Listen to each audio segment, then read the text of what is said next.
সারাদিন আমাদের দুঃখ কষ্টগুলো একটা ঝুলিতে ভরি, ঝুলিতে ভরে সেই ঝুলিটা কাঁধে নিয়ে আমরা ঘুরে বেড়াই।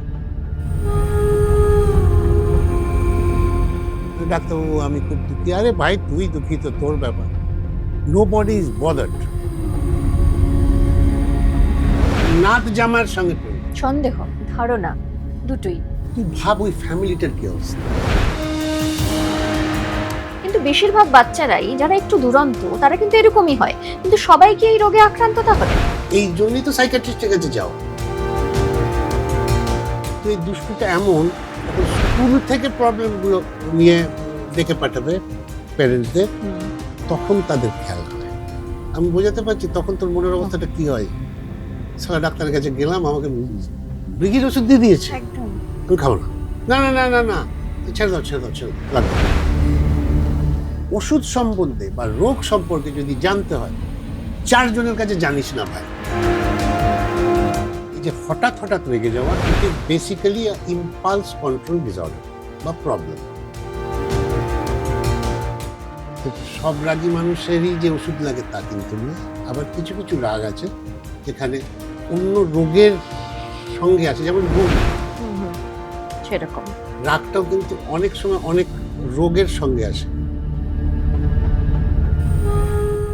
আমরা যেটা ভুল করি, আমরা বলি তোরা তোরা বুঝছিস না আমার কি কষ্ট। আরে কেউ বুঝবে না কারোর কষ্ট। আমার কষ্ট হচ্ছে আমি একটা ডাক্তারের কাছে ভিজিট করব।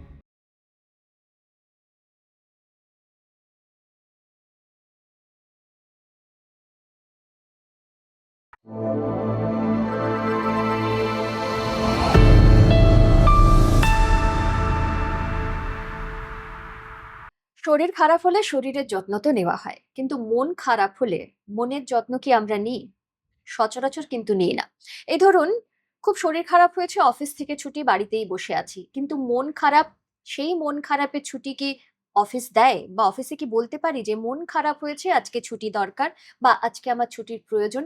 সেটাও কিন্তু বলতে পারি না। এরকম অনেক না পারা রয়েছে মন খারাপের জন্য। কিন্তু সেটা কি উচিত?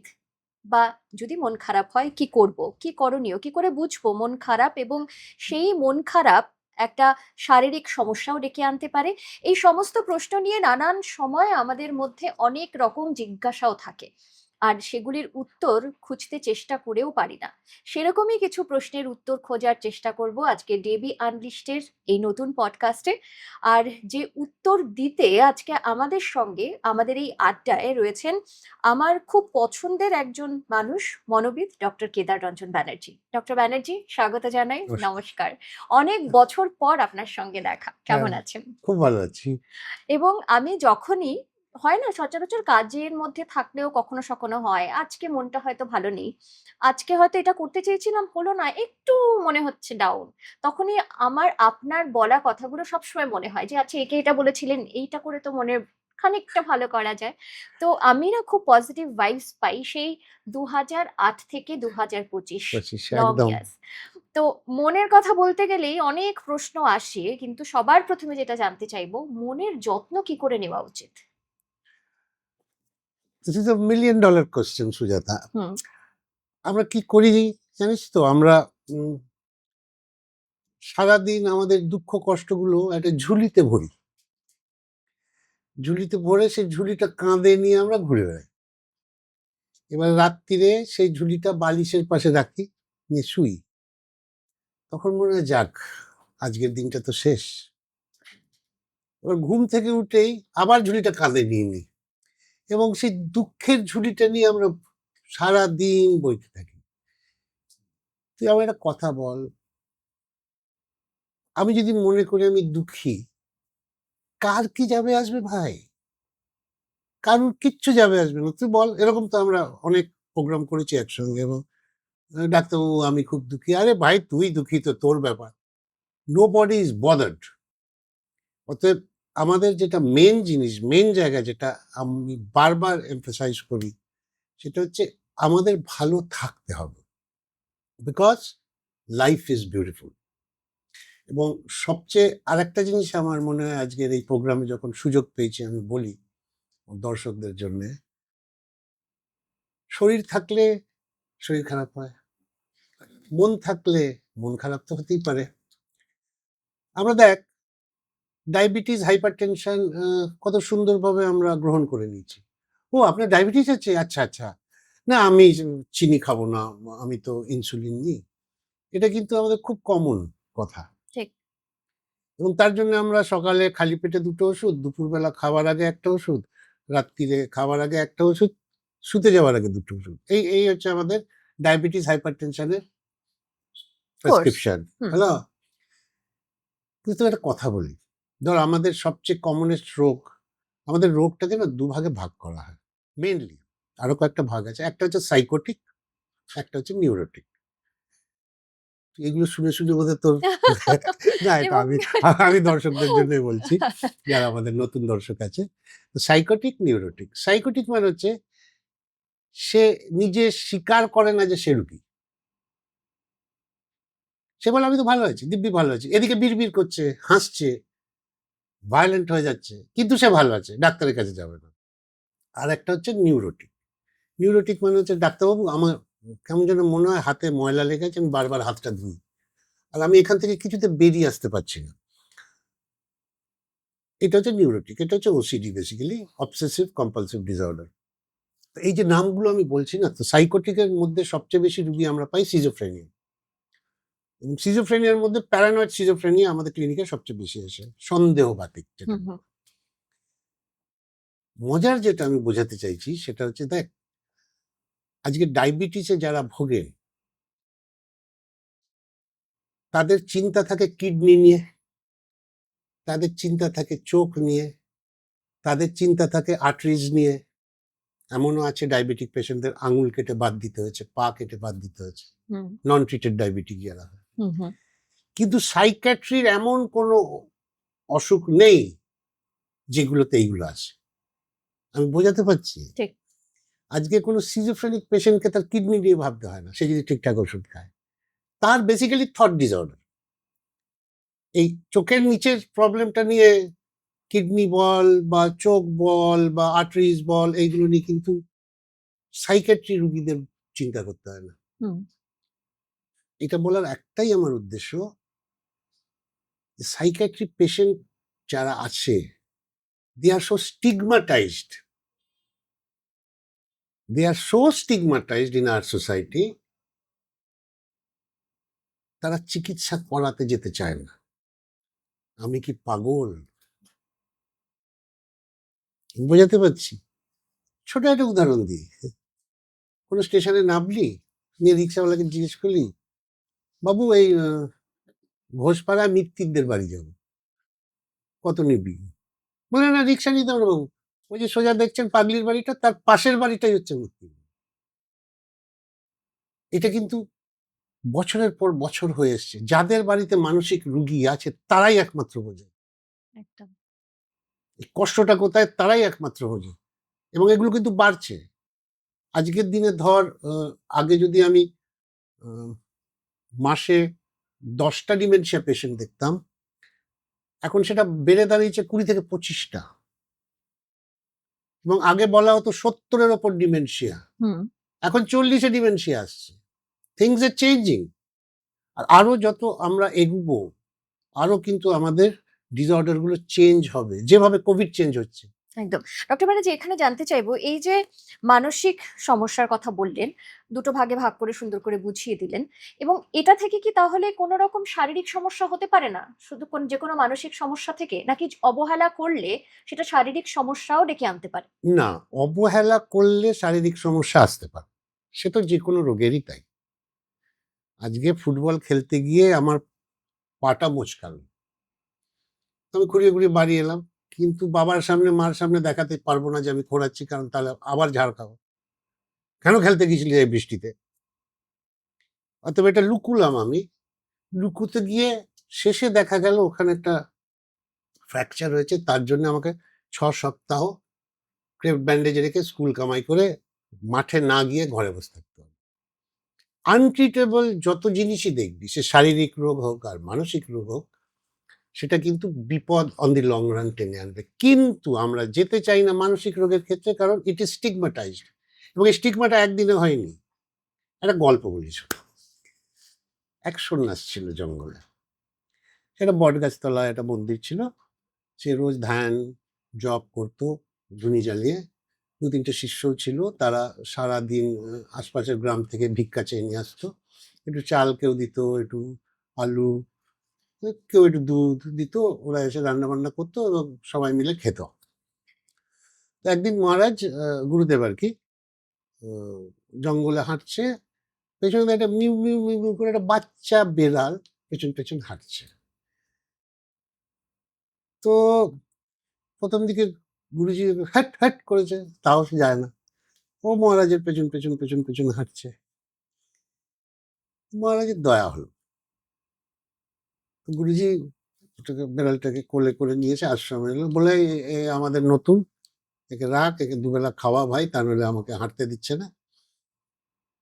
তো তারপর থেকে বেড়ালটা আশ্রমেই থাকতে শুরু করলো। গ্রাম থেকে দুধ আসতো, দুধ খেত আর গুরুজির পেছন, পেছন, পেছন, পেছন হাঁটে। এবার গুরুজি ধ্যানে বসছে। গুরুজি ধ্যানে মগ্ন। সেই সময় টুক, টুক, টুক, টুক করে বাচ্চাটা গিয়ে গুরুজির কোলে বসতো। ঠিক আছে।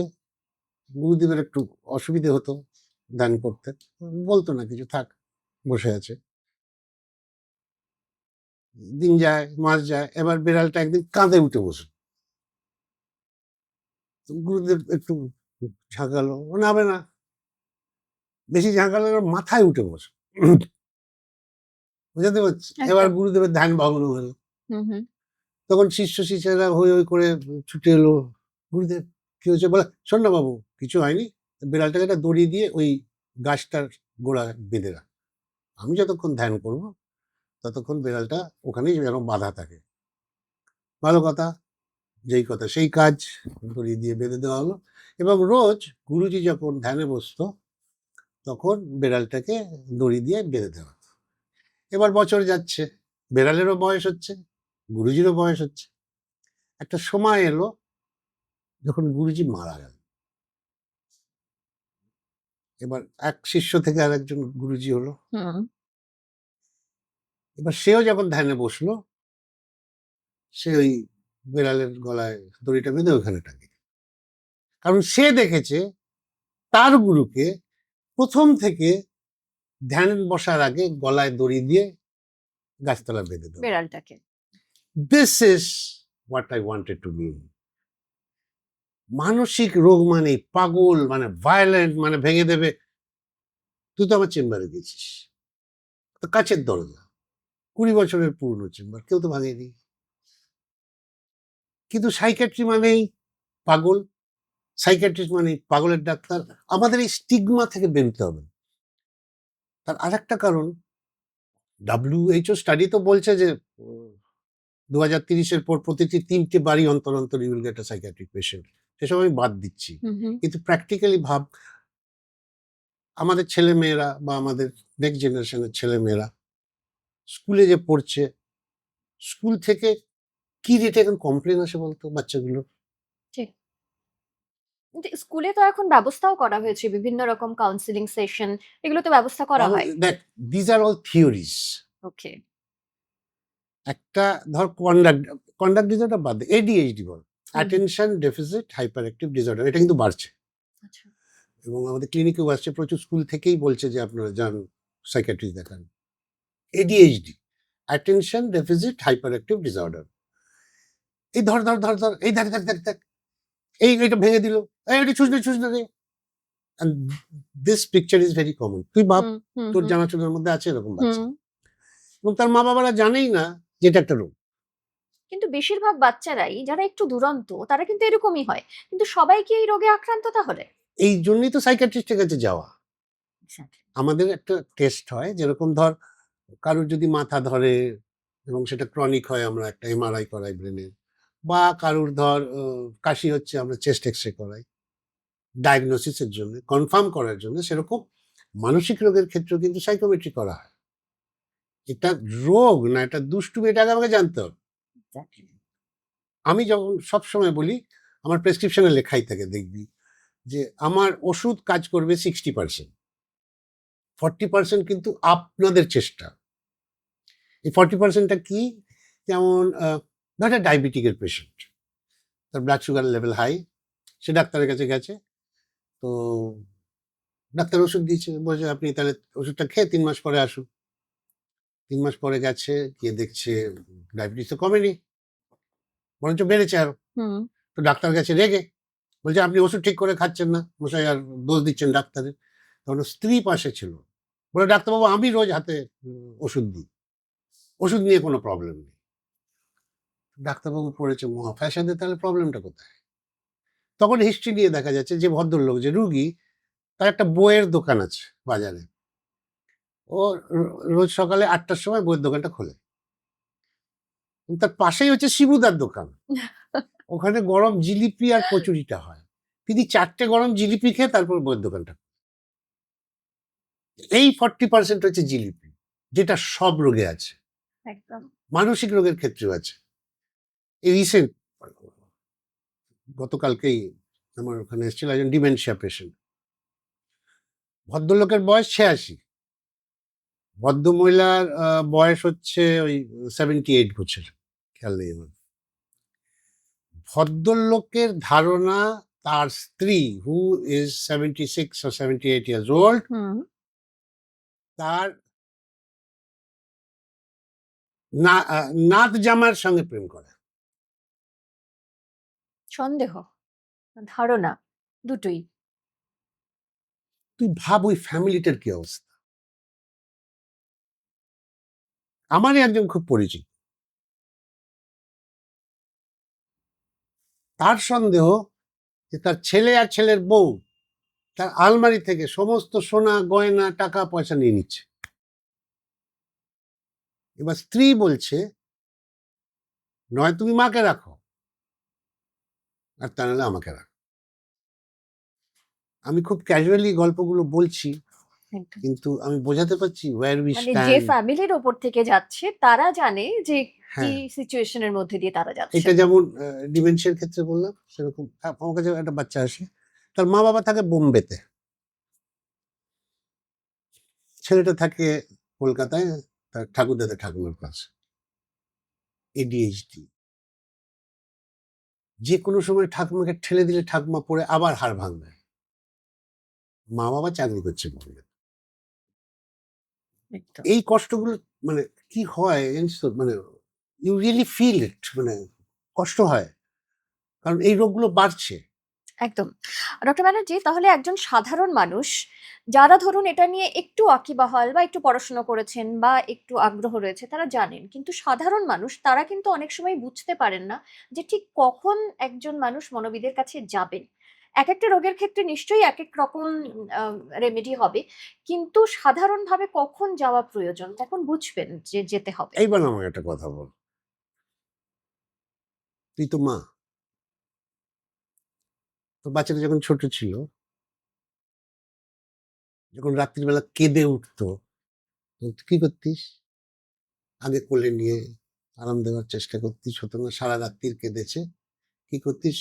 সকাল হলেই ফোন করতিস সমীর দা বা কোনো দা, যে তোর দাদা ডাক্তার, যে দাদা আমি আসছি, হুম, হুম, বাচ্চাটা কষ্ট পাচ্ছে। হুম। তোকে কি কেউ বলেছিল যে ডাক্তারের কাছে নিয়ে যেতে? না। এটা তো আমাদের ব্যাপার। আমি যদি দেখি যে একটা বাচ্চা বা একটা বড় যেভাবে ব্যবহার করা উচিত সেইভাবে ব্যবহার করছে না বা অন্যরকম ব্যবহার করছে, আমাদের একটা ডাক্তারের কাছে নিয়ে যেতে অসুবিধা কোথায়? কিন্তু যাব না, পাগলের ডাক্তার। তাহলে তাহলে কি আমার ছেলে পাগল? এই প্রশ্নগুলোর জন্য কিন্তু আমরা পিছিয়ে আছি।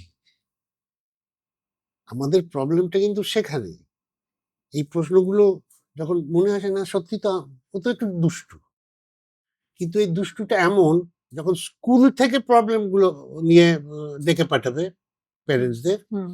তখন তাদের খেয়াল হয়। ঠিক। কিন্তু তাও এখন দেখ, এই ধরনের প্রোগ্রাম, যে ধরনের প্রোগ্রামে বসে আছি এখন, এই ধরনের প্রোগ্রাম এখন অনেক বেড়েছে। এখন people come to know, people really come to know এই ধরনের প্রোগ্রাম। আমি, তুই তো জানিস, তুই আমি অনেক প্রোগ্রাম করি, হুম, হুম। তো এই মেন্টাল হেলথ রিলেটেড প্রোগ্রাম এখন অনেক বেড়েছে, এখন অ্যাওয়ারনেসটাও অনেক বেড়েছে। একদম তাই। এখন আর সেই বিড়ালের গলায় দড়ি বেঁধে রাখতে হয় না, লোকে জানে যে না, একটা মানসিক রোগ, একটা সাইকিয়াট্রিস্ট দেখায়, কি হয় বলতো, আজকের দিনে আমরা বলি যখনই কোনো ডাক্তার একটা প্রেসক্রিপশন করবে না, সঙ্গে সঙ্গে গুগল মামাতে চলে যায়। গুগল একদম। মামা দেখি আমরা, হ্যাঁ, করে একটা ওষুধকে ২-৩ রকম ভাবে ইউজ করা যায়। একটা ওষুধ ধর যেটা এপিলেপসিতে দেওয়া হয়। এপিলেপসি মানে হচ্ছে মৃগী, হুম। খিঁচুনি হয়। সেই ওষুধটাই আমরা মুড স্টেবিলাইজার হিসেবে দিই। ডোজ আলাদা, টাইমিং আলাদা। ক্লিয়ার? এবার ধর তোর একটু কান্না কান্না পাচ্ছে, তখন আমরা অ্যান্টি ডিপ্রেসেন্টে না দিয়ে একটা ছোট্ট মুড স্টেবিলাইজার দিয়ে তুই খা, এটা ২ সপ্তাহের মধ্যে তুই ফল পাবি।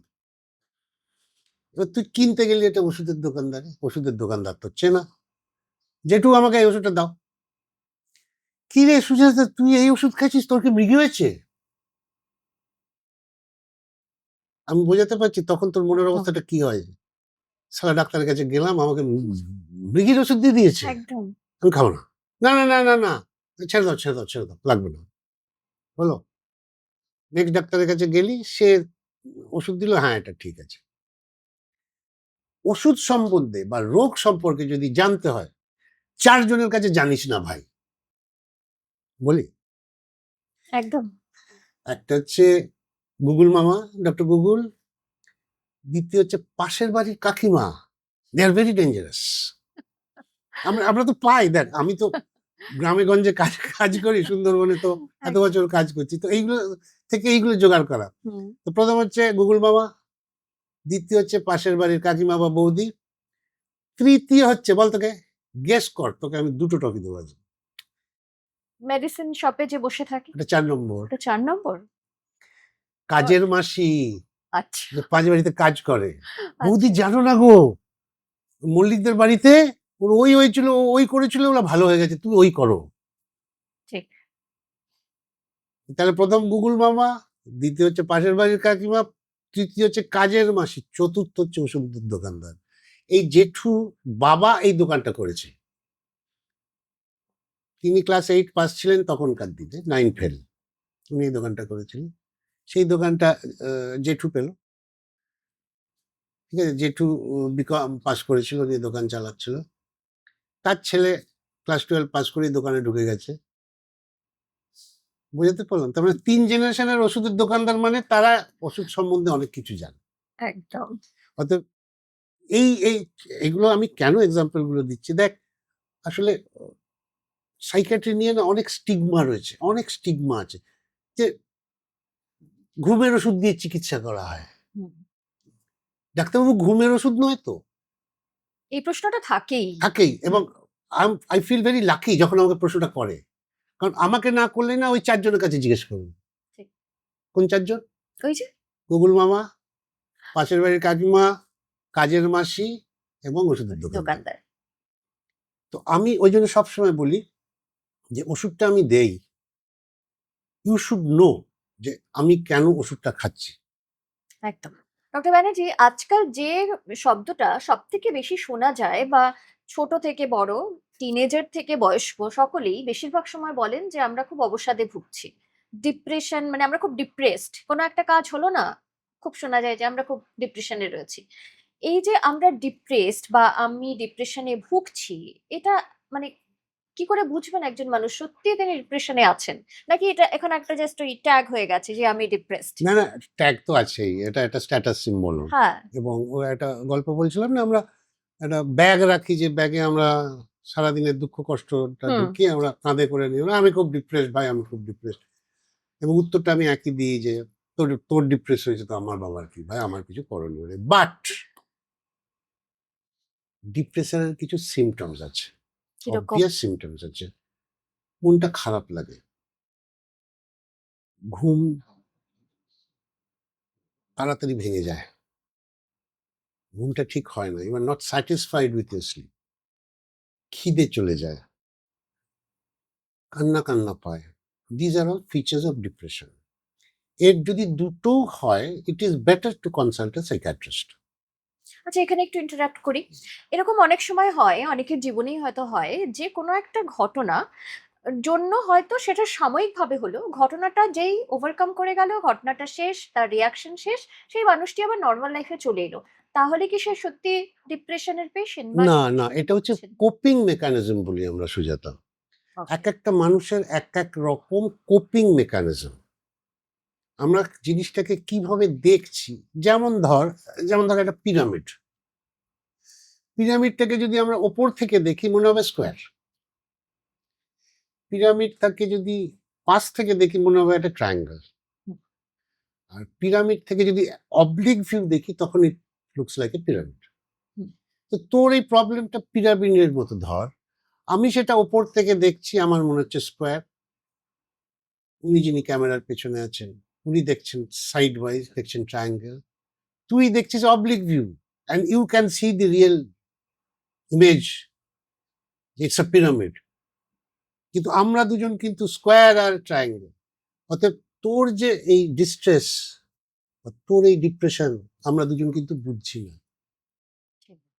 আমরা যেটা ভুল করি, আমরা বলি তোরা তোরা বুঝছিস না আমার কি কষ্ট। আরে কেউ বুঝবে না কারোর কষ্ট। আমার কষ্ট হচ্ছে আমি একটা ডাক্তারের কাছে ভিজিট করবো। ইনফ্যাক্ট তুই দেখ, সব ফ্যামিলিতেই কোনো না কোনো বন্ধু বান্ধব আত্মীয় স্বজন ডাক্তার আছে। Why don't you ring them up, যে সুগেন্দা আমার খুব কষ্ট হচ্ছে, খুব কান্না পাচ্ছে 2-3 দিন ধরে। Listen to him. ও যদি বলে তুই সাইকিয়াট্রিস্ট দেখা, চলে যা সাইকিয়াট্রিস্টের কাছে, লজ্জার তো কোনো কারণ নেই। Because you are missing your lovely days. ঘরে বসে কাঁদছিস, যেটা তোর সানশাইনে ঘুরে বেড়ানোর কথা। আমি বোঝাতে পারছি এই একদম। এই এবং একটা কি জানিস তো, ডিপ্রেশন কিন্তু সবারই হয়। কারোর কম হয়, কারোর বেশি হয়। কেউ কোপ করতে পারে, কেউ কোপ করতে পারে না। প্রথম হচ্ছে যেটা কোপিং মেকানিজম। অনেকে বলে কিন্তু দুঃখ পাওয়ার কি আছে, আবার চেষ্টা কর। আরে তুই বললেই চেষ্টা করবো, না বলে চেষ্টা করবো না। কিন্তু সে কাকিমার মতো একটা ফুট কেটে দেবে। এবং এইসব কাকিমা বৌদিদের তো অভাব নেই, এবং তাদের নিয়েই চলতে হয়। ঠিক। অর্থাৎ ডিপ্রেশন যদি হয়, আর তুই যদি বুঝতে পারিস এই যে 4টে বা 5টা পয়েন্টের মধ্যে দুটোও হচ্ছে, হুম। কাছাকাছি কোনো দাদা বা জেঠু আছে আমাদের পরিচিত, কেউ না কেউ ডাক্তার আছে, যে দাদা এরকম হচ্ছে গো, কি করবো বলো, হি উইল টেল ইউ কি করবো। অতএব ডিপ্রেশন হলে ঘাবড়ে যাওয়ার মতো কিছু নেই। আর এখন ডিপ্রেশনের যা ওষুধ, অনেকের ধারণা সাইকিয়াট্রি ওষুধ মানে হচ্ছে ঘুমের ওষুধ। হুম। এটা রয়েছে। ঠিক আছে, এবং অনেক ডাক্তারদেরও তাই ধারণা। It's it's very sorry to say that. অনেক ডাক্তারেরও এই ধারণা, কেদার এটাতে ঘুম হবে না তো। আরে ওই পেশেন্টের ঘুম দরকার একটু। তো একটা উদাহরণ দিই, হলুদ পেচ্ছাপ, ঠিক আছে, মানে কি জন্ডিস? না। তুই B1 B6 B12 খেলেও, ভিটামিন খেলে হলুদ পেচ্ছাপ হবে। জল কম খেলে হলুদ পেচ্ছাপ হবে। কিছু খাবার আছে যাতে রং দেওয়া হয়, সেটা খেলেও অনেক সময় হলুদ পেচ্ছাপ হয়। গল ব্লাডারের প্রবলেম হলে হলুদ পেচ্ছাপ হয়। লিভারের প্রবলেম হলে হলুদ পেচ্ছাপ হয়। তার মানে হলুদ পেচ্ছাপ মানে যে জন্ডিস তা কিন্তু নয়। হলুদ পেচ্ছাপ হচ্ছে একটা সিমটম। সিমিলারলি জেনারেলি ঘুমের প্রবলেম হচ্ছে একটা সিমটম, তার পেছনে কিন্তু লুকিয়ে আছে আসল রোগ। আমি বোঝাতে পারছি? একদম। ধর একটা গাছ, তার 4টে ডাল। একটা ডাল হচ্ছে ঘুম আসতে দেরি হয়, হুম। একটা হচ্ছে মাঝে মধ্যে বুক ধড়ফড় করে, একটা হচ্ছে একটু ভয় ভয় লাগে, আর একটা হচ্ছে মাঝে মধ্যে আমার হাত কাঁপে। এই 4টে ডাল। তো সেই গাছটাকে আমাকে নির্মূল করতে হবে, কারণ এই গাছটা হচ্ছে অ্যাংজাইটির গাছ। ঠিক আছে? হুম, হুম। তাহলে কি আমি 4টে ডাল আলাদা আলাদা করে কাটবো? না। কোথা থেকে কেটে দেবো? একদম। তাহলে যদি আমি অ্যাংজাইটি ট্রিটমেন্ট করি, আমার কি ঘুমের ওষুধ লাগবে?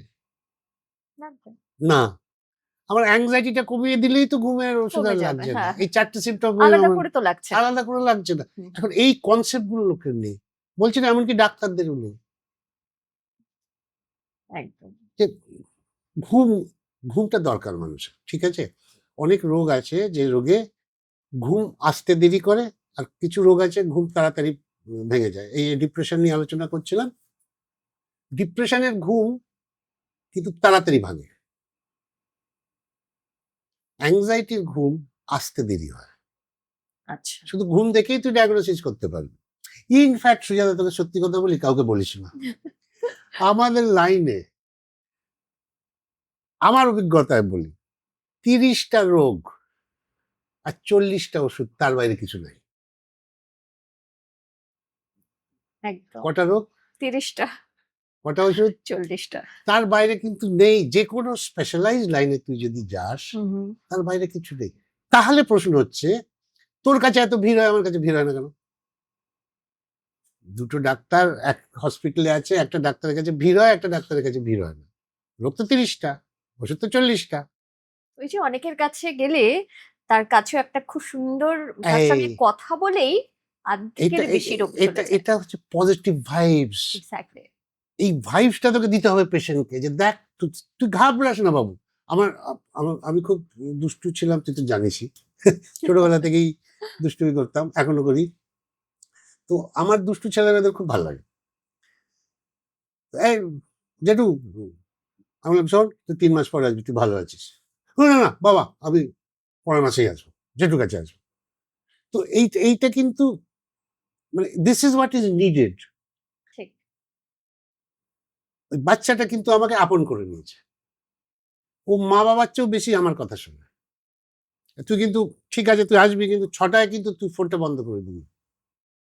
এবং সে এখন ৬টার পর ফোন দেখে না। Am I clear? তো শুধু ডাক্তারের কাছে ডাক্তারিটাই বড় কথা নয়। একদম। ডাক্তারের উপর যেন ভরসাটা আসে, এবং শুধু সেটা ডাক্তারের জন্যই প্রযোজ্য তা কিন্তু নয়। আজকে অনেক প্যারেন্টস দেখবি নিজেদের মধ্যে অশান্তি হয়, হুম। সাফার করে বাচ্চাদের। বাচ্চারা। কারণ ওরা জানে না ফাদার রোল কি, মাদার রোল কি। তারা জানে না কি আশা করব বাবার কাছ থেকে, কি আশা করব মার কাছ থেকে। আমি বললাম না, একজন ছিল, মা বাবা আছে বোম্বেতে, বোম্বেতে। ঠাকুর দাদা ঠাকুমা নিয়ে আসে বাচ্চাটাকে। একদম। And they are মানে ভেরি এজেড, এবং ভদ্রমহিলা খুবই অসুস্থ, লাঠি নিয়ে আসে। জাস্ট ওনার ভয় একটাই যে বাবা একটু দেখো যাতে আমাকে ঠেলে না দেয়।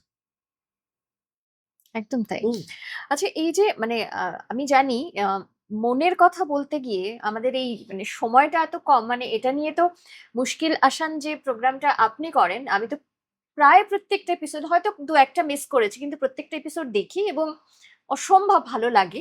এবং তখন ভাবি কত রকমের টপিক রয়েছে কথা বলার জন্য। তো আমাদের সময়টা যেহেতু কম, আমরা ছোট, ছোট করে অনেকগুলো টপিক হুম, একটু হুম। করে ছুঁয়ে যাব। একটা জিনিস দেখা যায় যে অনেক মানুষ কথায়, কথায় খুব রেগে যান বা রাগ হলে কন্ট্রোল করতে পারেন না।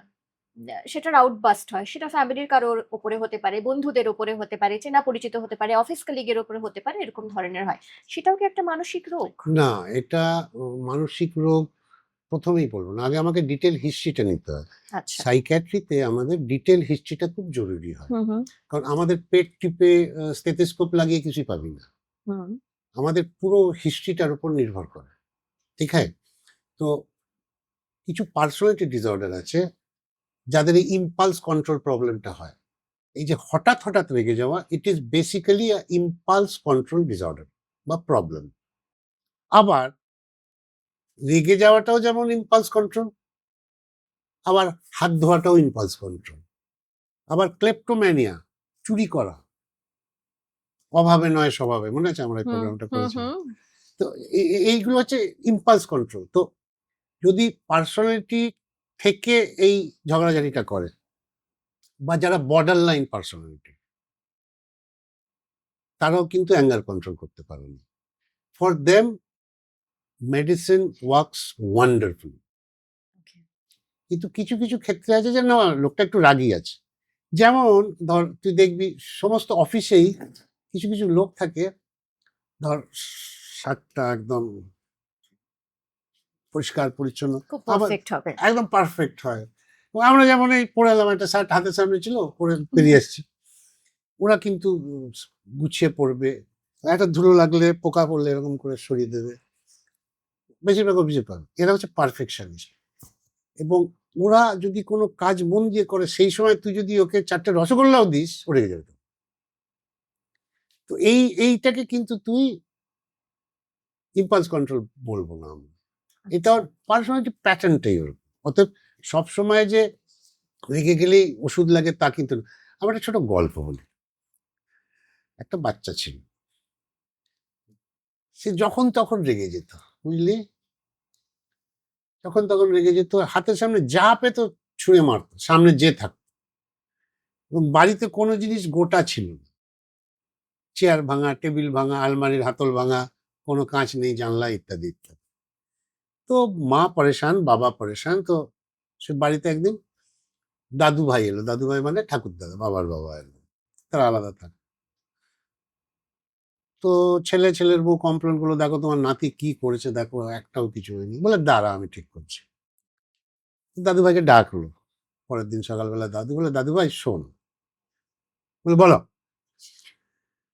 বলে এই নে এক থলি পেরেক, আর এই নে তোর হাতুড়ি, আর দেখ বারান্দায় একটা ভাঙা দরজা রাখা আছে, তুই ভেঙেছিস। তোর যখনই রাগ হবে একটা করে পেরেক বার করে ওইখানে মারবি, তোর গায়ে যত জোর আছে সেই পেরেকটার উপর দিবি, দেখি আজকে তুই কটা পেরেক ঠুকতে পারিস। ও তো একটা খেলা পেয়ে গেল, বাহ ফার্স্ট ক্লাস খেলা। এবার একটু করে রাগ হয়, একটা করে কাটি নেয় আর পেরেকে মারে। প্রথম দিন সন্ধ্যাবেলা দাদুভাই জিজ্ঞেস করলো, হ্যাঁ রে দাদুভাই আজকে কটা পেরেক? দাদুভাই 17টা পেরেক মেরেছি। বাহ বেশ করেছিস, ভালো করেছিস, এই নে আরো কয়েকটা পেরেক রাখ, কালকে আবার মারবি। 17 থেকে 15 হলো, 15 থেকে 13 হলো, 13 থেকে 8 হলো, 8 থেকে 4 হলো, 3 হলো, 2 হলো, আজকে কটা মেরেছিস? দাদুভাই আজকে রাগ করিনি তো, আজকে তো একটাই মেরেছি। ঠিক আছে, কালকে রাগ হলে আবার মারবি। 2 দিন পরে দাদুভাই জিজ্ঞেস, কটা মেরেছিস তুই? দাদুভাই একটাও মারেনি। তাহলে আমার তো রাগ নেই তো, আমি তো, তুমি যে কি করলে আমাকে, আমার রাগ টাগ চলে গেল। বলে আয় একটু আয় আমার সঙ্গে বাইরে আয়। আবার বাইরে নিয়ে গেছে, বলে দেখ দরজা ভর্তি যতগুলো পেরেক আছে, তুই ঠুকে মেরেছিস? বলে হ্যাঁ দাদু ভাই মেরেছি। ওই দেখো ওইটা আমি প্রথম দিককে মারতাম, একদম ভেতরে ঢুকে গেছে, তখন আমার খুব রাগ ছিল, আমি বুঝতে পারছি এটা একদম শেষ দিকের মার, অল্প মেরে ছেড়ে দিয়েছি। এবার দাদু ভাই একটা সানাচি এনে বললো, এটাকে পেরেকগুলোকে একটা একটা করে তোল। এবার ও বসলো পেরেক তুলতে, যেটাতে খুব মেরেছে সেটা তুলতে খুব কষ্ট হচ্ছে, করতে করতে সব পেরেক তুলে ফেললো। দাদু ভাই তুলে ফেলেছি। এইবার দাদু ভাই বললো যে দেখ এই যে ফুটোগুলো দেখছিস, এগুলো হচ্ছে কষ্ট যাদেরকে তুই মেরেছিস। বুঝতে পারলাম? একদম। অতএব রাগের যে সবসময় ওষুধ দিয়ে ট্রিটমেন্ট করতে হবে তা কিন্তু নয়। আজকে যার বাড়িতে কুকুর আছে, কিছু কিছু কুকুর তো দুষ্টু হয়। আমার বাড়িতে যেমন নিখিল ঘোষ আছে একজন। হ্যাঁ, নিখিল ঘোষ, তার কারণ হচ্ছে ঘোষ মানে তো আমরা ধরে নিই, আমি তো ডিস্ট্রিক্টের ছেলে, তো আমাদের বাড়িতে রোজ গোয়ালা এসে দুধ দিত। এখন আমি ভাই শহরে এসেছি, এখানে তো গোয়ালা ফোয়ালা কিছু নেই, ওই জন্য আমার কুকুরটার নাম দিয়েছি আমি নিখিল ঘোষ। এটা গোয়ালা থাকা ভালো বাড়ি। আচ্ছা। তো ও যখন রেগে যায় হাঁ হাঁ করতো, কিন্তু ও জানে যে আমি যদি ওর দিকে তাকিয়ে থাকি ও কিন্তু শান্ত হয়ে যাবে। শান্ত হয়ে যায়। ওষুধ লাগে না। অতএব it depends how you react. একদম। সব রাগী মানুষেরই যে ওষুধ লাগে তা কিন্তু না। আবার কিছু কিছু রাগ আছে যেখানে অন্য রোগের সঙ্গে আছে, যেমন ঘুম। সেরকম। রাগটাও কিন্তু অনেক সময় অনেক রোগের সঙ্গে আসে। তখন সেই রোগটা ট্রিটমেন্ট করলে রাগটা কমে। একদম। আচ্ছা, কথা বলতে, বলতে একটা কথা মনে পড়লো, জিজ্ঞেস করব। অনেক সময় হয় আমাদের মন খারাপ হলো বা খুব রাগ হলো, বহিঃপ্রকাশ করতে পারছে না কেউ, বা মন খারাপ হলো বলতে পারছে না। তখন অনেক সময় অনেকে গান শোনে। আবার খুব আনন্দ হলো তখনও অনেক সময় অনেকে গান শোনে। মানে আবার আজকাল যেটা শোনা যায়, খুব বড়, বড় অপারেশনের ক্ষেত্রে অনেক সময় ডাক্তাররা চেম্বারে বা অপারেশন থিয়েটারে গান চালিয়ে রাখেন। যেটাকে মিউজিক থেরাপি বলা হয়। এই যে মানসিক যেকোনো রোগের ক্ষেত্রে বা সমস্যার ক্ষেত্রে এই মিউজিক থেরাপি কি কাজে দেয়? বা এটা অবভিয়াসলি কাজে লাগে, এটা কতটা প্রাসঙ্গিক? অবভিয়াসলি কাজে লাগে। এইবার কথা হলো যে কার কোন ধরনের সুর, কোন ধরনের আমেজ, তার পার্সোনালিটি টাইপ কি, তার উপর নির্ভর করে music therapy, mind you, quote unquote music therapy. কিন্তু আমরা যেটা করি বা আমরা করতে পারি, তুই তো আমার চেম্বারে গেছিস, আমার হুম, চেম্বারে সারাক্ষণ গান চলে হুম, হুম। এবং অনেকে শুধু টাকা ফিস দিয়ে আসে দুটো এক্লেয়ার্স আর একটা গান শুনবে, এখনো আছে এরকম লোক। আচ্ছা। তো এটা কিন্তু আমার ভালো লাগে। এবার গান শোনা তো ভালো কথা, হুম, ডক্টর হুম। ব্যানার্জি বলেছে, অতএব বাবা দেখো ডক্টর ব্যানার্জি বলেছে, ডক্টর আঙ্কেল বলেছে গান শোনা ভালো কথা, অতএব আমি এখন গান শুনবো। অতএব ও ৮টার সময় কানে দুটো ঠুসু লাগিয়ে বসে পড়লো গান শুনতে। পড়াশোনা সব চুকে গেল, ডাক্তার ব্যানার্জি বলেছে, ডাক্তার যেটু বলেছে গান শুনতে। এবং এইটা গান শোনার মধ্যে পড়ে না, এবং এটাও মিউজিক থেরাপির মধ্যে পড়ে না। Music therapy is a different subject altogether. কিন্তু গান শুনলে মন মেজাজ ভালো থাকে, ভালো হয়। এক্স্যাক্টলি ভালো হয়। আজকে তুই কখনো বাউল মেলায় গেছিস? হুম। নিশ্চয়ই বাউল গেছিস। মেলায় যাইনি, কিন্তু বাউল বাউল গান শুনেছি তো শুনেছি আমি, হ্যাঁ। প্রচুর। বাউল মেলাটা একসময় দেখার জিনিস ছিল। উম, সামনে পূর্ণিমার রাত, কাঠের আগুন জ্বলছে, বটগাছ তলা, পাশ দিয়ে নদী বয়ে যাচ্ছে, হু হু করছে ঠান্ডা, গাঁজায় দুটো টান, বাউল গান। সেদিন কাটিয়েছি ভাই আমি। সেইটা অ্যাটমসফিয়ারটা আলাদা। এখন তুই বাউল গান শুনতে যাবি with a drum set and Spanish guitar. Things have changed. লোকের চয়েসটাও চেঞ্জ করছে। অতএব মিউজিক মানে একটা বলে দিলাম মিউজিক থেরাপি, সেটা নয়। সেটা নয়। আচ্ছা, আরেকটি প্রসঙ্গে আসি, যেটা বোধহয় এই সময়ের জন্য খুব বেশি প্রাসঙ্গিক, সেটা হলো মোবাইল ফোনের ব্যবহার। এই যে অতিরিক্ত মোবাইল ব্যবহার, সেটা মনকে কতটা প্রভাবিত করে? সেটা মনের শান্তি কতটা বিঘ্নিত করে? টু বি ভেরি ফ্র্যাঙ্ক, আমি ক্লিনিকে যদি ধর ১০টা রুগী দেখি, তার মধ্যে ৪টে রুগীকে লিখতে হয় আমার প্রেসক্রিপশনে স্টপ স্ক্রিন। কাউকে ৬টায়, কাউকে ৮টায়, কাউকে 30 মিনিটস বিফোর ডিনার, কাউকে 1 আওয়ার বিফোর ডিনার। এবং কিছু বাচ্চা আসে যাদেরকে নো স্ক্রিন লিখে দেওয়া হয়। আমি লিখি, প্রেসক্রিপশনে লিখি। এবং এই মোবাইল ফোনটা কিন্তু এই যে কলকাতার সমস্যা বা বাচ্চার সমস্যা তা কিন্তু নয়। It's a world wide phenomenon, number 1। Number 2, it has got no age limit. ৩ বছরের বাচ্চা খেতে চাইছে না, মা মোবাইলটা ধরিয়ে দিল, বাচ্চাকে তাড়াতাড়ি খাইয়ে, বাচ্চাকে ড্রেস করিয়ে আয়ার কাছে দিয়ে দিল, মা অফিসে চলে গেল। দোষটা বাচ্চার? আচ্ছা, এটা বয়স্ক লোক, সে সারাদিন কাজকর্ম করে এসে সময় পায় না অফিসে, বাড়িতে ফেরে ৮টা ৮:৩০, তারপর চান টান করে খাবার খায়, খাবার খেয়ে শুতে যাওয়ার সময় মোবাইলটা কানে দিয়ে সানডে সাসপেন্স শুনতে শুনতে ঘুমিয়ে পড়ে। এটা কি ভালো? অতএব মোবাইল প্রবলেম কিন্তু সবার আছে। নাও ইট ডিপেন্ডস তোর প্রফেশন কি, তুই কি কাজ করছিস তার উপরে। এবার আমরা কিন্তু শুধু মোবাইল ব্যবহার বলি না, আমরা বলি স্ক্রিন। আচ্ছা। স্ক্রিন মানে হচ্ছে ৩ ফিটের মধ্যে যে যে ইকুইপমেন্টস গুলো আমরা ব্যবহার করি উইথ স্ক্রিন, সেটাকে আমরা স্ক্রিন বলছি। যেমন মোবাইল তো আমরা এরকম দেখি না, না। এরকম দেখি। ট্যাবলেট এরকম, হুম। ল্যাপটপ, সিপিইউ, সব ৩ ফিটের মধ্যে। স্ক্রিনের মধ্যে জেনারেলি আমরা ৪টে জিনিসই ফেলি। এবং মোবাইল বন্ধ না করতে বলে আমরা স্ক্রিন বন্ধ করতে বলি, যেভাবে বললাম। এবার বাচ্চাদের ক্ষেত্রে যে বাচ্চাগুলো আসে আমার কাছে, তাদের বেশিরভাগই এই প্রবলেম। ঠিক আছে, তো তাদেরকে আগে আমাকে বোঝাতে হয় যে আমি কেন তোকে মোবাইলটা কম দেখতে বলছি। আমি তোকে মোবাইল বন্ধ করতে বলছি না। দেখ ভাই, তোর উপর আমার কোনো রাগ নাই,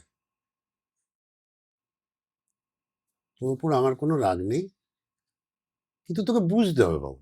তুই ক্লাস 8-এ পড়িস, আর 2 বছর পর ক্লাস 10 দিবি। তুই ক্লাস 10-এর পরীক্ষাটা যদি ভালো করিস, তারপর তুই হোস্টেলে চলে যাই 11-12। মা বাবা উইল বি গ্ল্যাড। আর ইনফ্যাক্ট আমি 17 বছর হোস্টেলে ছিলাম। আমার একটাই টার্গেট ছিল ক্লাস 9-এ, সালা 10-এর রেজাল্টটা ভালো করলে আমি ফুটে দেবো বাড়িতে। ঠিক আছে, তার কারণ অন্য ছিল অবশ্য। আমরা 11 ভাই বোন ছিলাম, হ্যাঁ, তার মধ্যে আমি ছিলাম সবচেয়ে কনিষ্ঠ। এবার বাবা মেজদাকে বললো, বিশু এক গ্লাস জল দে রে। মেজদার সাথে রাঙাদাকে বললো, ঈশান বাবাকে এক গ্লাস জল দিয়ে না। রাঙাদা আমাকে বললো, কেদার বাবা জল চেয়েছে, জলটা দিয়ে আয়। সে ঘুরে ফিরে ফকরার মা কই সব আমার গানে পড়তো। সরি, তখন থেকে আমি ঠিক করেছিলাম ভাই 10টা আমাকে ঠিকঠাক পাস করতে হবে। তো তাই করলাম, আমি ফুটে দিলাম বাড়ি থেকে। তো এখন তো আমি এখানে ধর স্টুডিওতে বসে আছি। আমার ছেলেকেও তাই বলেছি, তুই যদি তোর মার খিটখিট বাবার খ্যাটখ্যাটের হাত থেকে বাঁচতে চাস, ক্লাস 10টা ভালো কর, বেরিয়ে যা বাইরে। 10-এর রেজাল্ট ভালো করলো, তারপর গোয়ালিয়ার ফলিয়ার করে করে এখন পৌঁছে গেছে ঠিক জায়গায়। হ্যাঁ, তো যেটা বলছিলাম, মোবাইল ফোন আমি সবসময় বলি যে দেখ, দেখবি না তা নয়, মোবাইল ফোন নিশ্চয়ই দেখবি। তুই ক্লাস 8-এ পড়িস, তোকে পৃথিবী সম্বন্ধেও জানতে হবে, বন্ধু বান্ধবদের সঙ্গে চ্যাট করতে হবে, এই করতে হবে করতে হবে, মোবাইল দেখবি। কিন্তু তুই যদি আর্টিফিশিয়াল লাইটে মোবাইলটা দেখিস, তোর কিন্তু 6টা প্রবলেম হবে। কি কি? প্রথম প্রবলেম হচ্ছে, যারা বেশি আর্টিফিশিয়াল লাইটে মোবাইলটা দেখে, প্রথম প্রবলেমটা হচ্ছে রেস্টলেসনেস বেড়ে যায়, রেস্টলেস হয়ে যায়। এবং তুই বুঝতেই পারবি, পেশেন্টও বুঝতে পারবে, তার মা বাবাও বুঝতে পারবে। দ্বিতীয় হচ্ছে অ্যাটেনশন কমে যায়। এবার অ্যাটেনশন কমলে কনসেন্ট্রেশন কমে যায়, ভাইস ভার্সা। এবার এই রেস্টলেসনেস, অ্যাটেনশন কমা, কনসেন্ট্রেশন কমা, এই তিনটে মিলে কিন্তু স্কলাস্টিক ডিটোরিয়েশন করে। বাচ্চাটা 1 ঘন্টা পড়লেও এই অ্যাটেনশন, কনসেন্ট্রেশন আর রেস্টলেসনেস এর জন্য প্রবলেমগুলো, তার পড়াটা ডিমিনিশড হয়ে যায়, স্কলাস্টিক পারফরমেন্সটা কমে যায়। হুম, তো তাহলে 3টে গেল, রেস্টলেসনেস, অ্যাটেনশন, কনসেন্ট্রেশন। এরপর হচ্ছে অ্যাঙ্গার আউটবার্স্ট। আগে যতটা শান্তি মনে কথা বলতে পারতো, এখন অল্পতেই খিটখিট করে ওঠে। হুম, হুম। 5 নম্বর হচ্ছে স্লিপ ডিস্টারবেন্স। আর 6 নম্বর হচ্ছে আইসাইট প্রবলেম। তো বাবু দেখ, এবার তুই বিচার কর, তুই যদি এই 6টা জিনিস থেকে মুক্তি পেতে চাস, তোর রেজাল্ট ভালো হবে। তখন আর তোকে 4 ঘন্টা পড়তে হবে না, তোর 2 ঘন্টা পড়লেই কাজ হবে, কারণ তোর অ্যাটেনশন ভালো হচ্ছে, কনসেন্ট্রেশন ভালো হচ্ছে। করে এইগুলো বোঝালে অনেকে, মানে ধর 70-80% আমার যারা বাচ্চাগুলো আছে, তারা কিন্তু আমার কথা শোনে। একদম। কিন্তু তাদেরকে বোঝাতে হবে এই 6টা জিনিস কতটা মূল্যবান। তুই দিনের বেলা দেখ, বলে যেটু দিনের বেলা তো সময় পাই না। আমরা সময় বার কর ভাই, সময় বার কর তুই। ঠিক। শনি রোববার তোর ছুটি আছে, শনি রোববার দেখ। আর মা যদি বলে যে তুই এখন কেন দেখছিস, তুই আমার নাম বলবি যে যেটু বলেছে, কিন্তু আমি 6টায় বন্ধ করে দিই, সেটা তো একদম। বলছো না। ডক্টর ব্যানার্জি কিছুক্ষণ আগে বলছিলেন একটা পরিসংখ্যান যে এখন 40 বছরেও ডিমেনশিয়া হয়। ডিমেনশিয়া হতে পারে বা হচ্ছে। তো এই যে ডিমেনশিয়া মানে ভুলে যাওয়া যে কোনো কিছু, অনেক ক্ষেত্রেই হয় আমরা নিজেরাও সচরাচর দৈনন্দিন কাজে হয়তো চাবিটা কোথায় রাখলাম চট করে মনে করতে পারছি না। কিন্তু সেটা কি অ্যালার্মিং নাকি পরে মনে পড়লো? সেটা তো অ্যালার্মিং এর না, জায়গায় নয় নাকি বিশেষ ডিমেনশিয়াটা না, করে? It's a very vast chapter. আচ্ছা, ডিমেনশিয়া অনেক কারণে হয়। কিছু খাবারের জন্যও ডিমেনশিয়া হয়। আচ্ছা। আবার ব্লাড ভেসেলস রাপচার করলেও অনেক সময় ডিমেনশিয়া হয়। আবার ব্রেনটা অ্যাট্রফি করলে, শুকিয়ে গেলেও কিন্তু ডিমেনশিয়া। ওকে। ক্লিয়ার? তার মানে ডিমেনশিয়া একটা বিশাল বড় স্পেকট্রাম, হুম। তার এই কারণে কিন্তু ডিমেনশিয়াটা ঘটে। ওকে। এবার সেটা যে সবসময় 70-এর ওপর হতে হবে বা 60-এর ওপর, মনে আছে আমাদের আগে বলতো সাঠিয়া গিয়া, হ্যাঁ, হ্যাঁ। বুড়োয়া সাঠিয়া গিয়া। একদম। তো সেই বুড়োয়া হচ্ছে সাঠিয়া মতলব 60-এর ওপর। তো ডিমেনশিয়া মানেই যে 60-এর ওপর হতে হবে তা কিন্তু না। হুম। কি কারণে ডিমেনশিয়াটা হয়েছে, that has to be taken care of. This is okay. Number 1। Number 2, ডিমেনশিয়াটা যদি বাড়ে, what are the general symptoms? হুম, হুম। আজকে যখন আলোচনাটা হচ্ছে, let's talk hmm, it hmm. Out. প্রথম সিম্পটম হচ্ছে মেমোরি। মেমোরি 2 রকম হয়, একটা প্রেজেন্ট মেমোরি, একটা পাস্ট মেমোরি। পাস্ট মেমোরি হচ্ছে তুই যখন ছোট ছিলি তখন তোর বাবা তোকে বাস স্ট্যান্ড অব্দি হাঁটিয়ে নিয়ে যেত, নিয়ে বাসে তুলে দিত। হুম। That's past memory. সেটা কিন্তু ঠিক থাকে। আচ্ছা। গন্ডগোল করে প্রেজেন্ট মেমোরিতে। অলওয়েজ সেটাই হয়? একদম, it's okay. The thumbs rule. এবার প্রেজেন্ট মেমোরি কিরকম গন্ডগোল হয়? মা কি খেয়েছো দুপুরে? ওই তো খেলাম। কি খেয়েছো বলো? হ্যাঁ হ্যাঁ, খেয়েছি খেয়েছি। উত্তরের চারিদিকে ঘুরে বেড়াবে। কি খেয়েছো? ভাত হ্যাঁ হ্যাঁ, ভাত খেয়েছি ভাত খেয়েছি ভাত খেয়েছি।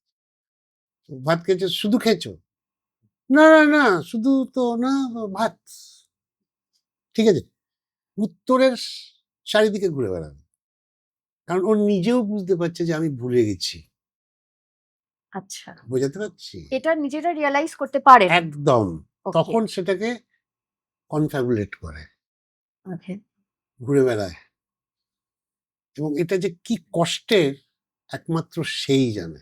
মানে সেই সময় উনি মনে করার চেষ্টা করছেন কিন্তু মনে করতে পারছেন না। না, ঠিক আছে? তো এই গেল প্রথমে বললাম মেমোরি। হুম। তারপর হয় ওরিয়েন্টেশন। ওরিয়েন্টেশনে ৩ রকম হয়। Orientation of time, place and person. আচ্ছা। ঠিক আছে? টাইম মানে হচ্ছে ধর সন্ধ্যেবেলা গেল, আরে ওঠ রে, সকাল হয়ে গেছে, চা দে, বাবু স্কুলে যাবে, ওকে ঘুম থেকে তোল। সকাল সন্ধ্যে ঘেঁটে বেড়া। হুম। ঠিক আছে? নেক্সট হচ্ছে প্লেস, এটা আমার বাড়ি নয়। থার্ড হচ্ছে পার্সন, তুই আমার মেয়ে নোস, তুই আমার বৌমা, তুই আমায় ঠকাচ্ছিস। ক্লিয়ার? তাহলে গেল মেমোরি, তারপর ওরিয়েন্টেশন, টাইম প্লেস পার্সন। তারপর কিছু সাইকোটিক ফিচার্স দেখা দেয়। অনেক সময় সাইকোটিক ফিচার্স দেখা দেয় বা ডিপ্রেশন। সাইকোটিক মানে হচ্ছে যেখানে ও মনে করে আমি সুস্থ, আমার কোনো অসুবিধা নেই, ওকে। এবং সেখানে সন্দেহ হয় যে বৌমা আর ছেলে মিলে আমার সমস্ত গয়নাগাটি চুরি করে নিয়েছে। কি করে চুরি করেছে? আলমারির পেছন দিকটা কেটে চুরি করেছে। মানে ডিমেনশিয়া কিন্তু সেখানে সন্দেহ আসছে। ঠিক আছে? তো এবার হচ্ছে হয় কেন হুম, জেনারেলি হুম। এই গুলো সবচেয়ে বেশি হয় বয়স্কদের মধ্যে, এই যে যে পুরো ব্যাপারটা বললাম, এবং এটা বাড়ছে কিন্তু দিনে দিনে। এটা হয় আমাদের বয়স বাড়ার সঙ্গে সঙ্গে আমাদের শরীরে কিছু চেঞ্জ হয়।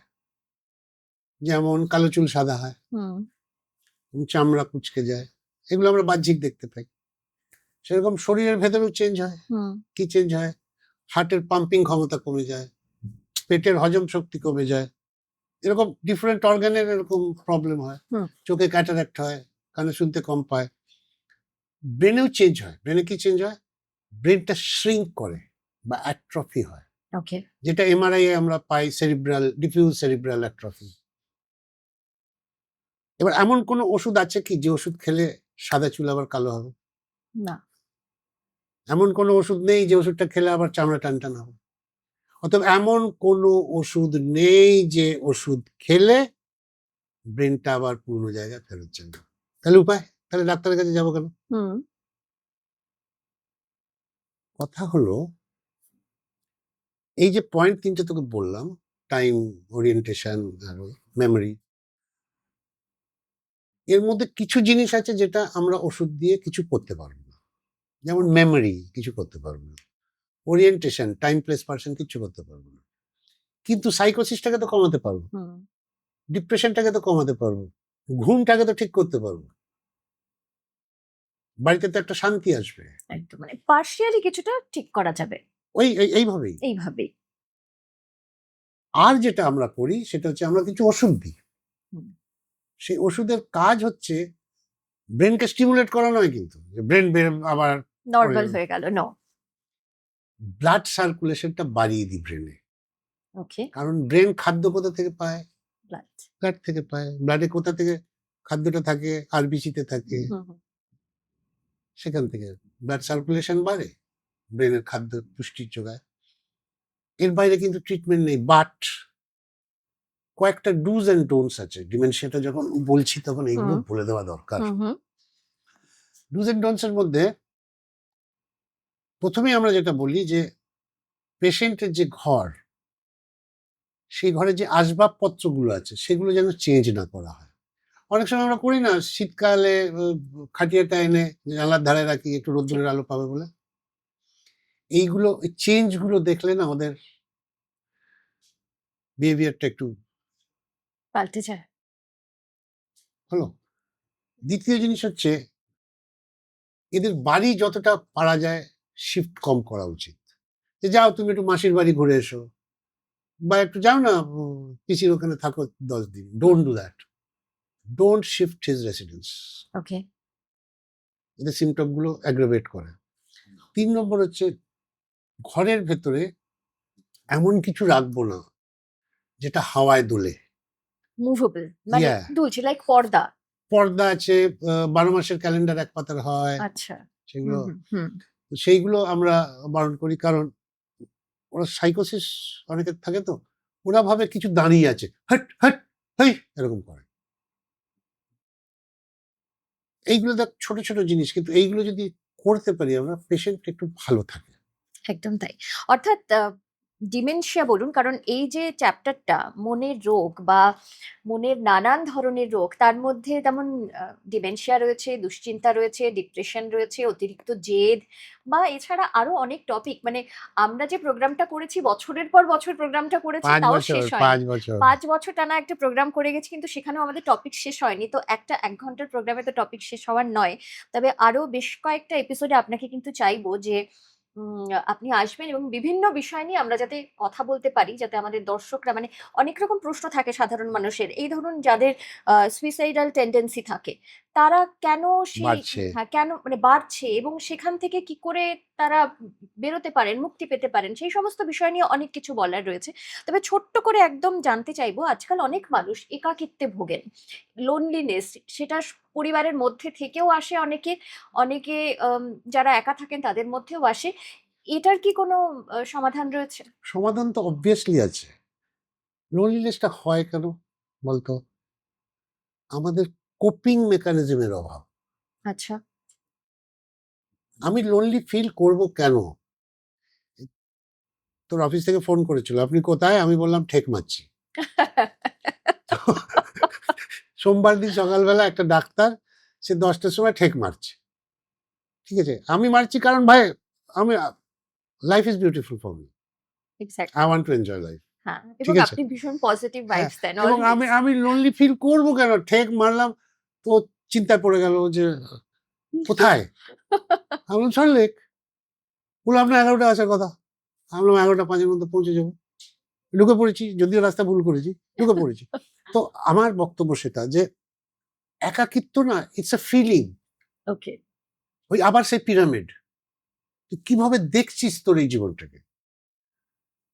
আমি ভাই আনন্দে থাকবো, কার বাবার কি? আমি ভালো থাকবো, এটা আমার রাইট। আর সত্যি কথা বলতো, দুঃখে থাকাটা কি খুব ভালো না খারাপ? খারাপ। তাহলে আমি খারাপ থাকবো কেন? আমি খারাপ থাকবো কেন? আমি ভালো থাকবো। কিন্তু যখন মানুষ একাকিত্বে ভোগেন, মানে কোনো একটা কষ্ট থেকে তো একাকিত্বটা আসে।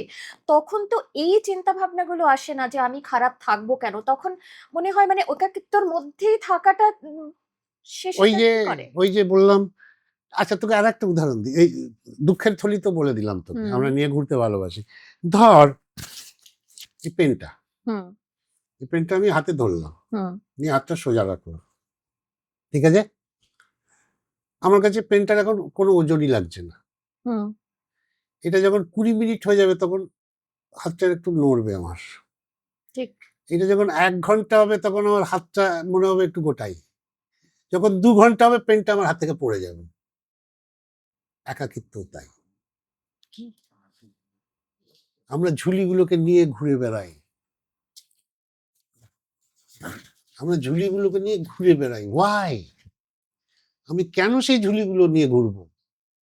প্রতিটি দিন আমার কাছে সুন্দর হবে। আমার হাতে যদি 1 ঘন্টা সময় থাকে আমি নতুন কোনো জিনিস করব। দরকার হলে হাঁড়ি বাজিয়ে গান গাইবো নিজের হেঁড়ে গলায়। কিন্তু we got to enjoy life. একদম তাই। অর্থাৎ ভালো থাকতে হবে এবং সেই ভালো থাকাটা নিজেকেই কোপ আপ করে নিতে হবে একদম নিজের হাতে। নিজের হাতে। Thank you so much doctor Banerjee. আমি তো আপনার সঙ্গে কথা বললে মনে হয় সময়টা খুব কম পড়ে যায়। ১ ঘন্টাও একদম মনে হয় ৫ মিনিটে শেষ হয়ে গেল। কারণ এত সুন্দর, সুন্দর গল্প সেটা একমাত্র আপনার কাছেই শোনা যায়। থ্যাংক ইউ আবারও কিন্তু আমাদের স্টুডিওতে চাই এরকম একটা আড্ডা এবং সেখানে একেকদিন আমরা একটু আলাদা করে এলাবোরেট করে একেকটা টপিক নিয়ে আলোচনা করব। ঠিক, ঠিক, ঠিক। তবে যাদের ছাড়া আমাদের আজকের এই পডকাস্ট বা আমাদের পডকাস্ট একেবারেই সম্ভব নয়, তাদের কথা একবার বলব। ফানিটেল স্টুডিও তপসিয়া যেখানে বসে আমাদের এই শুটিং চলছে। থ্যাংক ইউ ফানিটেল। এছাড়া রয়েছে বাঞ্ছারাম, মিষ্টি মানেই বাঞ্ছারাম। বাঞ্ছারামের তরফ থেকে একটা গিফট হ্যাম্পার আমাদের যিনি গেস্ট রয়েছেন তার জন্য এবং বি মতিরাম সিলভার জুয়েলারির তরফ থেকেও একটা গিফট হ্যাম্পার আমাদের যিনি আজকে গেস্ট রয়েছেন তার জন্য। আমি দুটোই একটু দিয়ে দিই। এটা আপনার জন্য বাহ! From B Motiram.